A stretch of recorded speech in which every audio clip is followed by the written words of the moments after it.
تكملالس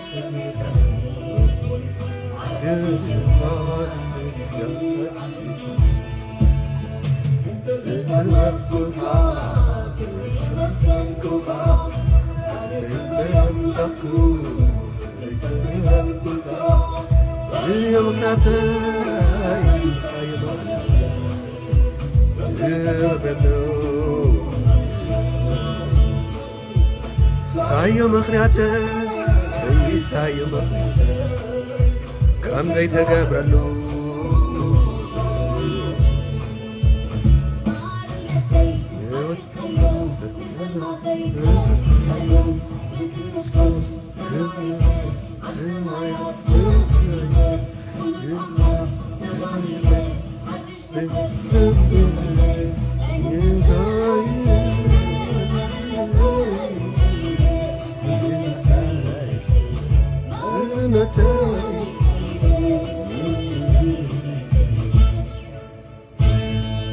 ሃሌሉያ ሃሌሉያ ሃሌሉያ ኮሲላ ባህሪያ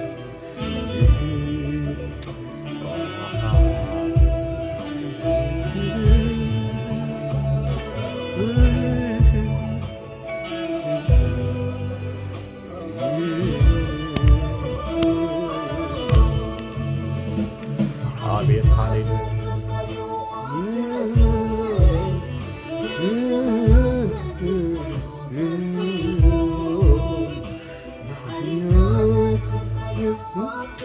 ሃሌሉያ እግዚአብሔር ይባረክ። ብሩኻት ሕዋተይ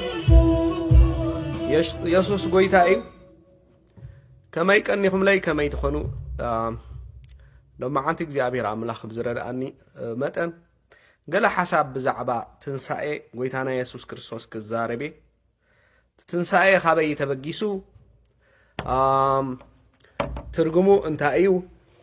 ሕጂ ኸ ኣብዚ ሓድሽ ኪዳን እንታይ እዩ ዝብል ሓፃር ናይ ውሕዳት ደቓይ ክዛረቤ እግዚአብሔር መስገን ገለ ሕቶታት ዝመፅእ እንተሎ ድማ መልሲ ክህብ እግዚአብሔር ብዝረዳእኒ እግዚአብሔር መስገን ሕራይ እምበኣር እግዚአብሔር ይባርኩም። ተቐዳመይቲ ሓሳብ መበገሲ ናይ ፋሲጋ እንታይ እዩ? ብሓቂ ሎሚ ፋሲጋ ዓርቢ ስቕለት ቀዳም ሰንበት ድማ ትንሳኤ ኢልና ነብዕል ኣለና። እቲ መበገሲ እዩ እቲ ሽም ፋሲጋ ዝበሃል ካብ ምንታይ ተላዒሉ ዝብል ሓሳብ ክንርኢና። ፋሲጋ ማለት ቃል በቃሉ ፓስ ኦቨር ማለት እዩ ትርጉሙ። ፓስ ኦቨር ድማ ሕለፈኒ ወይ ድማ ምሕላፍ ወይ ድማ ከሓልፈካ ማለት እዩ። ከሓልፈካ ማለት መዓት ከሓልፈካ፣ ሞት ከሓልፈካ፣ ከይትንክፈካ ምእንትስ ሓሊፉካ ክኸይድ እዩ ትርጉሙ። ሞት ከይመጻካ፣ ጥፍኣት ከይመጻካ፣ ናይ ዘለዓለም ጥፍኣት ናይ ዘለዓለም ጋህነብ ናባኻ ከይኣቱ ናባኻ ከይመጽእሲ ከሓልፈካ እየ ኢሉ ዝተዛረቦ እግዚአብሔር እዩ። ፓስ ኦቨር ኢሎሚ ኢልዎም ኣብ ዘጸአት 12 ክዛረብ ከምዚ ዝብል ቃል ከንብብ እግዚአብሔር እንታይ ኢልዎም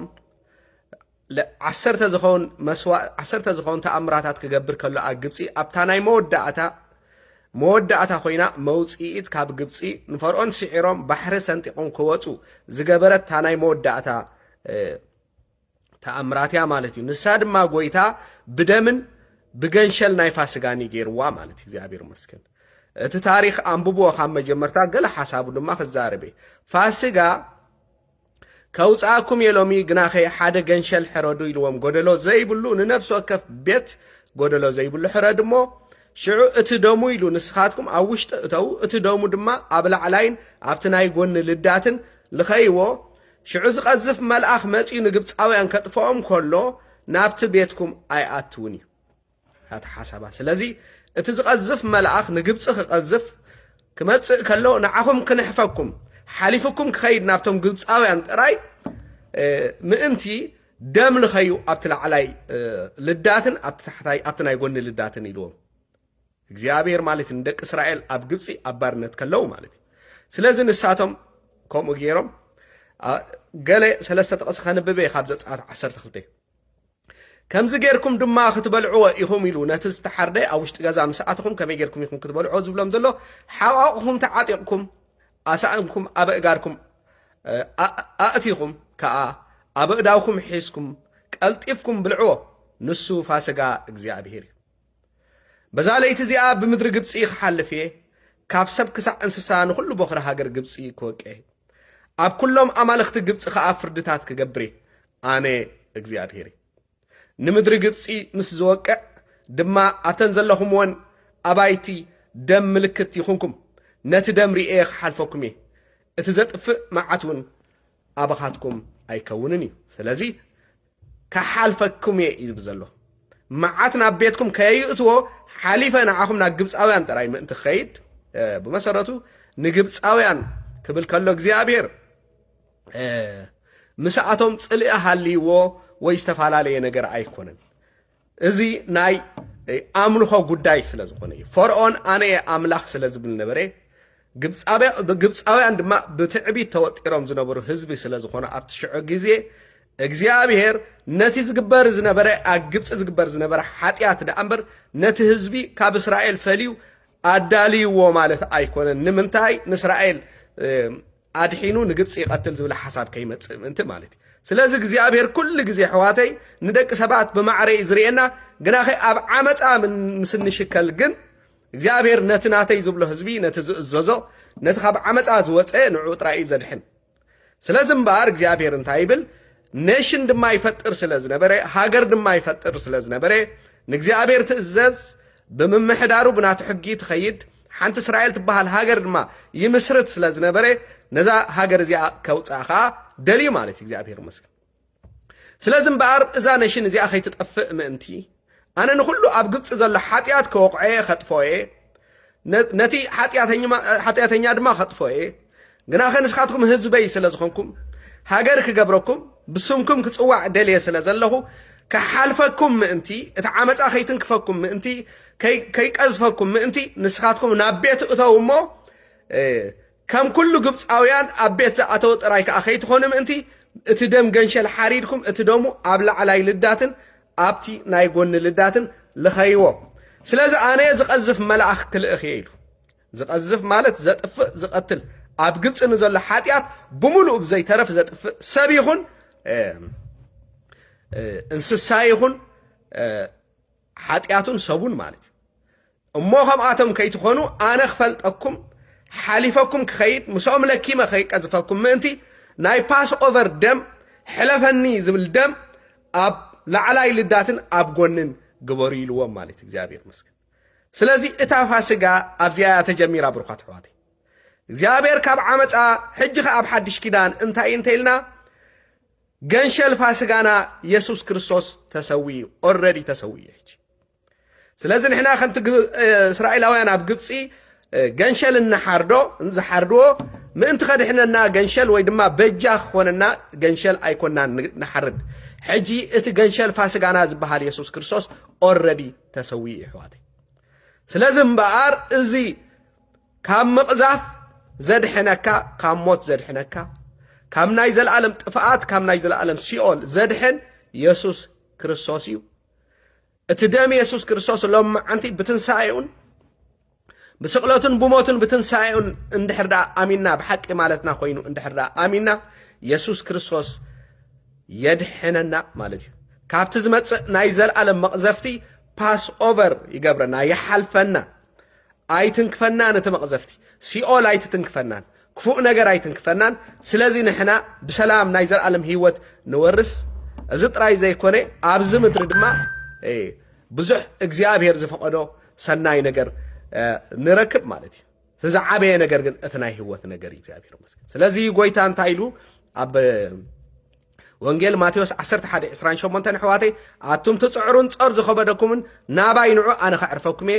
ኣነ ለዋህ ልበይ ትሑት ፆረይ ፎኪስ ኣርዕቶይ ድማ ቀሊል እዩ ካባይ ተምሃሩ ነብስኹም ድማ ዕረፍቲ ክትረኽቡ ኢኹም ኢሉ እግዚኣብሔር መስገን ስለዚ እምበኣር ሕጂ ተምፆ ፅድቂ ብፃዕርኻ የለን ካብ መቕዘፍቲ እትናገፈሉ ካብ ሲኦል እትናገፈሉ ብግብርኻን ብስራሕካን ኣይኮነን በቲ ዝሞተ ገንሸል እዩ ኣብ ላዕላይ ልዳትካ ኣብ ህይወትካ ኣብ ኩሉ ነፍስኻን መንፈስካን ስጋኻን ነዚ ደም እዚ ናይ ፋሲጋ ገንሸል نعخا خم مغزفت خدحنا كايدو خمز مص جنشل كم استسو جنشل غيركا اندحرا تردي كاي اندحرا تقبل كاي يسوع كريستوس لومي مدحان يكون الكا نعخان نبيت كان مالت እግዚአብሔር ስለዚህ እዛ ፋሲጋ እዚኣ حلفني ማለት ኮይኑ كحلفكم ايه ማለት ኮይኑ ፓስ ኦቨር ይባሃል በእንግሊዝኛ እዚኣ ካብ መቅዘፍቲ እግዚአብሔር كحلفካ ከሎ ማለት ያ ሕጂ ድማ ካብ መቅዘፍቲ ዘድሕነና ኢየሱስ ክርስቶስ እግዚአብሔር ይመስገን ኢየሱስ ጎይታይ ካል እንታይ ዝብል ቃል አሎ ኣብ ግብረ ሐዋርያት ካልኣይ ምዕራፍ እንድሕሪኢኹሞ ጎይታ መሰኻኽረይ ክትኮኑለ ኢኹም ምስ በሎም ንሐዋርያት ልክዕ መንፈስ ቅዱስ ናብኦም ምስ መፀ ጎይታ ኢየሱስ ዓሪጉስ መንፈስ ቅዱስ ምስ ለኣኸሎም ሐዋርያት ጴጥሮስ ኣብ ምዕራፍ 2 ክዛረብ ምስ ጀመረ ሽዑ እንታይ ኢሎሞ ንሕና ኸ እንታይ ንግበር ደኣሞ ሕጂ እንታይ ክንገብር ኣለና ኢሎሞ በቃ ጎይታ ኢየሱስ ተቀበሉ ተነስሑ ስለ ኃጢአትኩም ናይ ዘለዓለም ምድሓን ድማ ትረኽቡ ኢልዎም ማለት ከም በባእታ ቃል ካብ ግብረ ሐዋርያት ካልኣይ ምዕራፍ ካብ 37 ክጅምሬ ሕፀር የዘብሎ ዘለኹ ሽዑ እዚ ምስ ሰምዑ ልቦም ተወግአ እሞ ንጴጥሮስን ነቶም ካልኦት ሐዋርያትን ኣቱም ኣሕዋትና እንታይ ንግበር በልዎም ጴጥሮስ ከዓ እቲ ተስፋ ንዓኻትኩምን ንደቅኹምን ነቶም ኣብ ርሑቕ ዘለዉ ኩሎም እግዚአብሔር ኣምላኽና ዝፅውዖም ዘበለን እዩ እተዋህቦ እሞ ተነስዑ ነፍስ ወከፍኩም ከዓ بسم يسوع كريستوس حدقت حاتيات نحدقت حاتيات يتأمق هياب منفس قدسون كتقبليهم لذي بيدروس انتهي زبل زلو ثناي مدحان يسوع كريستوس كان زتنسى خبسر مس جمره بتززاربو زنبرق قال ازي اب ግብረ ሐዋርያት ምዕራፍ 2 ክትረኽቦ ትኽእሉኹም እቶም ሰባት ልቦም ተወግኡ እሞ እቲ መንፈስ ቅዱስ ገለ ነገር ኣብ ሓሳቦም ኣብ ሕልናኦም ምስእተወሎም ዝግበር ጠፊእዎም እንታይ እሞ ንግበር ትዛረቦ ዘለኻስ ትኽክል እዩ እቲ ተሰብኮ ዘለኻ ትኽክል እዩ ንሕና እሞ እንታይ ንግበር ኢሎም ኣይፈልጡን እዮም እንታይ ከም ዝግበር ስለዚ ጴጥሮስ እንታይ ኢልዎም እዚ ተስፋ እዚ ንኹላትኩምን ንዓኻትኩም ንደቅኹምን ስጋዕ ወሰን ምድሪ ንዘለዉ ሰባትን እሞ ንኢየሱስ ክርስቶስ ተነሲሕኩም ካብ ሓጢአትኩም ንኢየሱስ ክርስቶስ ተቀበልዎ ስለዚ ምድሓን ክኾነልኩም ዘመን ዕረፍቲ ክመጻልኩም ኢሉ እግዚአብሔር ይመስገን ስለዚ ሕዋተይ ሓደ ኣብ ምድርና ካብቲ ኮለል ዘብለና ዘሎ ነገር ክንሪኦ ከለና ንኢየሱስ ክርስቶስ ብጣዖታት ብድግምቲ ብጥንቆላ ብዝተፈላለየ ነገር ክንትክኦ ስለዚ ጀመርና እዩ ስለዚ ሕዋተይ ሎማዓንቲ ብለኩም ኣለኹ ኢየሱስ ክርስቶስ መድሓኒ በይኑ ንሱ ጥራይ መድሓኒ ንዑ ሎማዓንቲ በዛ ፋሲጋ እዚኣ በዛ በዓል ፋሲጋ እዚኣ ክትቀበልዎ ሎማዓንቲ እግዚአብሔር ኣብ ልብኹም እዚ ነገር ዝኽእቱ ይጽልለኹ እግዚአብሔር ይመስገን بزيبو بخالق كندحن أب سماين أب مدرن زتواهبنا نجر يلن أبز مدرزي كندحن له زتواهبنا بجكا إذا سم يسوع زي يلن خالق تخكل أيكونن أوتات تخكل أيكونن مريم مكيل ملأخت تخكل أيكونن خالق إسرحهم خالق عيوم خالق كبرتهم الله مساتهم نعخان نعين كدحنا جن بقعات أيكونن اتزتسوى لنا خدحنا النازخل يسوع كريستوس تراي سلازم بار از يسوع كريستوس لومي احواتي كتدحنوا له اتخلوا نسوط راي سلازخونه كاب دغمتن كاب استفالالي ناي طاوتات ماسرتن وصيهم وصينا نزي يسوع زت راي كنملخو لما انت حواتي اذا حساب زي كزاربكم يدلي سيول حقيو نايزل عالم هيوت جنة دما حقيو زربات راي ايكونن حواتي حساب راي ايكونن سبنا يسوع كريستوس تزاي تقبلوا جهنم بيزاتو سب يسوع كريستوس تتقبلوا دما نايزل العالم هيوت يزركب اذا مدر زي اخت حلفيا اذا خناتات زخ حلفيو عدمناون بعبي قدمنا يا حواتي لومي كاموت انم نطلو كاب سغاو مت انكوان تزيبلكو كابتي نايزل العالم موت انم نطلو منغدي غويتا اقديمو يمعدنا الحواتي لومي غويتا يمعدنا له ابزلكم موتا كونكم ሃይማኖት አይደሕነኩም እንዩ ኦርቶዶክስ አይተድሕነኩም እንያ ጴንጤ አይደሕነኩም እንዩ ካቶሊክ አይደሕነኩም እንዩ ዝኾነ ዓይነት ሃይማኖት ኣብ ቅድሚ እግዚአብሔር ተፈላጥነት የብሉን ኣብ ቅድሚ እግዚአብሔር ንምድሓን ዝፍለጥ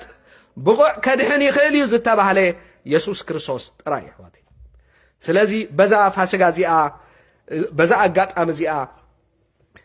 ንህዝቢ ንኹሉ ፍጥረት ናብ ኢየሱስ ክርስቶስ ክትመጽእ ነፍስኻ ከተድሕን ርእስኻ ከተድሕን ሎማዓንቲ ይጽዋዕ ኣለኹ ኣሕዋተይ ኣጋጣሚ ኮይኑ እዛ ፋሲጋ ርኢኹም ኣለኹም ናይ ጻዓዱን ናይ ተዋህዶ ናይ ሓበሻ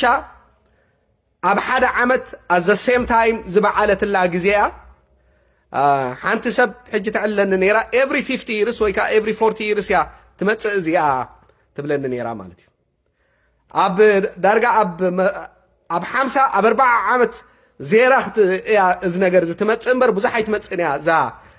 ናይ ሓበሻን ናይ ጻዓዱን እተራኽብ መዓልቲ ትንሳኤ ትብለኒ ጸኒሓ ማለት እዩ ስለዚ ኣሕዋተይ በዛ ኣጋጣሚ እዚ ሓበሻ ይኹን ጻዕዳ እተራኽበና ኣብ ሓንቲ መዓልቲ ገጢማትልና ዘላ ግዜ እግዚኣብሔር ሎሚ ከምቲ በዓላትና ተጋጢሙ ዘሎ ከምኡ ድማ ምስ ኢየሱስ ክርስቶስ ምስቲ ብሓቂ ንኣምኖ ኢና ንፈልጦ ኢና ንብል ዘለና ሓቀኛ ዝኾነ ምግጥጣም ክንጋጣጠም ኣሕዋተይ ሎማዓንቲ ብሽም ኢየሱስ ክርስቶስ እዚ ነገር እዚ ይጽዋዕ ኣለኹ ሲኦል ሪልዩ ዘይመጽእ ኣይኮነን ኣሕዋተይ ሕጂ እውን ንብል ኣለኹ እዚ ዓለም እዚኣ ክትሓልፍ እያ ህይወትና ክሓልፍ እዩ ዕድመና ይሓልፍ እዩ ስጋና ይደክም እዩ ሞት ክመጽእ እዩ this is unchangeable ማለት እዩ እዚ ዘይልወጥ እዩ ስለዚ ኣሕዋተይ ካብዚ ነገር እዚ ከነምልጥ ሎማዓንቲ እዚ ነገር እዚ መልእኽቲ ናይ ትንሳኤ ጽዋዕ ኣለኹ ትርጉም የብሉን በጊዕ ሓሪድካ ኣብ ድላይካ እንዳሳዕሳዕካ በዓል ፋሲጋ ኣብዒለ እንተበልካ እወን ስጋኻ ጽቡቕ ክመስሎ ክእል ክትሕጎስ ትኽእል ኢኻ ምስ ብዙሓት ከማኻ ዝበሉ ተራኺብካ ዋ ጽቡቕ ኣብዒልናዮ ኣውደ ዓመት ክትብል ትኽእል ኢኻ ኣብዚ ምድሪ ዳልካ ትሕጎስ ዘለኻ እምበር ኣብ ሰማይ ግን ምንም ለውጢ ኣየምጻእኻን እሞ ሎሚ ንኢየሱስ ክርስቶስ ትቐበሎ ነቲ ኣብ ህይወትካ ኣብዚ ይኹን ኣብ ሰማይ ለውጢ ከምጽእ ዝኽእል ኢየሱስ ክርስቶስ ናይ ዘለዓለም ምድሓን ክህበካ ዝኽእል ኢየሱስ ክርስቶስ ሎሚ ክትቀበሎ ይምዕደኩም ኣለኹ ኣሕዋተይ ብዘይ ኢየሱስ ህይወት የለን ሃይማኖት ህይወት ኣይህብን እዩ ዝኾነ ይኹን ካልእ ጸግዒ ህይወት ኣይህብን እዩ ስለዚ በዚ ነገር እዚ ኣሕዋተይ ክላበወኩም ይደሊ እግዚኣብሔር ይባርኽኩም ዝኾነ ሕቶታት ሓሳባት እንተልዩ ክምልስ ክእል እየ ኢየሱስ ጎይታ እዩ ንግዚኡ ግን እዚኣ ናይ ምስጋና መዝሙር ወሊዐ ክጻባበየኩም እየ ተባረኹለይ ሃሌሉያ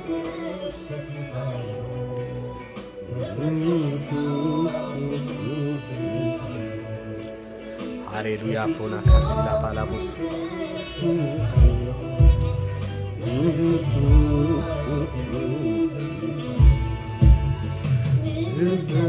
ወሲድካዮ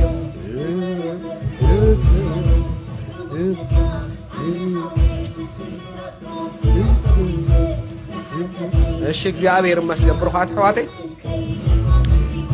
ኢየሱስ ጎይታ እዩ እምበር ኣብዚ ጉዲኤ ሓፃር እያ ነይራትኒ ሎማዓንቲ